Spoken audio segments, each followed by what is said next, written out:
Okay, here we are for the multicolored section of Ixalan for the sealed pre-release advice / card ratings. So we got Vraska. This card creates basically many pirates or destroys their biggest thing on impact. So I think this card's very powerful, probably an A.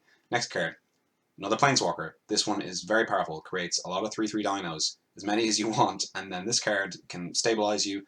So I think this card's really powerful, probably an A. Next card, Vona Butcher Megan. I think this is an A as well.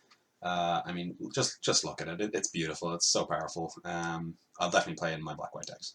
And I might even splash for it. And the same goes for those first two. This one here, a little bit more tricky and sealed. It's a 4-mana 3/3. Other pirates you control get +1/+1, and also this effect here. This effect is incredibly hard to get. I would just ignore this because you're living in Fantasyland if you're getting this. I'd only look at this and this. So you're probably forcing Grixis Pirates if you're playing this in your sealed pool, and I kind of respect that because I am wearing a pirate hat right now. So I'll probably give this card a B, a C plus, maybe B minus, because you're in Grixis Pirates, so it'll be really good there. But anywhere else, I'm not really going to be splashing for it. So you have to have a lot of pirates to play this card. Otherwise, I would stay away from it. Ishat's Sons and Avatar. Again, it's got the problem of being 3 colors, but those specifically 3 colors are really easy to splash for because they've made it so because they want people to play big dinosaurs. So this card's very powerful. A player told me that this is a win more thing, so he was definitely right about this because when you play this, you're probably just going to win the game, which makes it for me either a B plus or an A. Because the reason I don't say A straight off the bat is because it's 3 colors, but a very powerful card. This card here, Taisha, Voice of Thunder. At first I thought this card was really bad, but then I read this bit. Oh, it's only you control. Okay, so potentially it could be a 4/4, but it is draw 4 cards. So it's like 7 mana. Okay, let's look at it. 7 mana, 3/3, draw 3 cards. 7 mana, 4/4, draw 4 cards. That sounds a lot better. 7 mana, 5/5, draw 5 cards. That seems amazing. So we'll give this card a B plus because it's amazing late game in a board stall.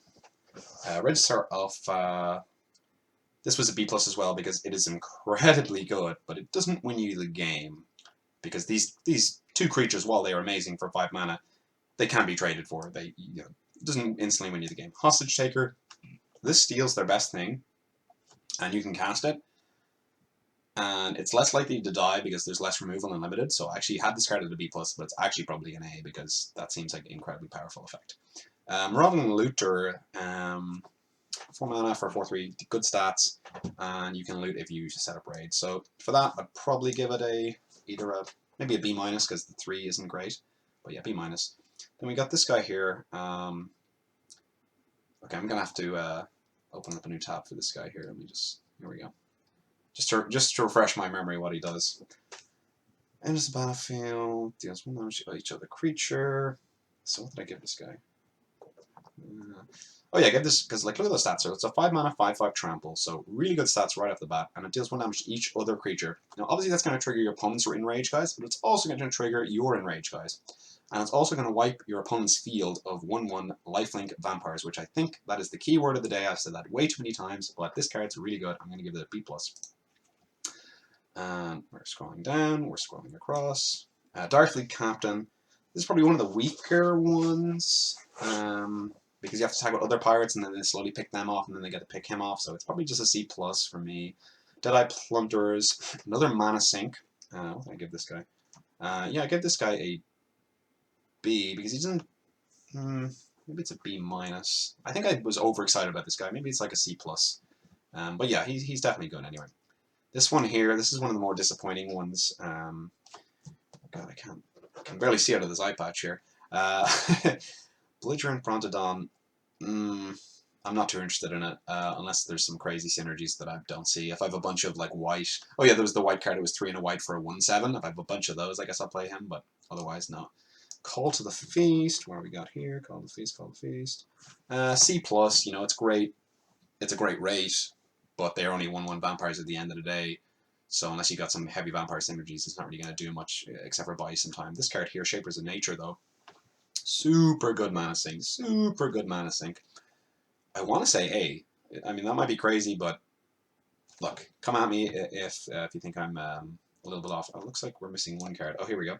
Sky Terror. So this is kind of interesting. It's a 2-mana 2/2 flyer. So great rate. It's got menace. I mean, why does it even have menace? It already has flying, so it has 2 types of evasion. It's like super evasion. It's like tax evasion levels.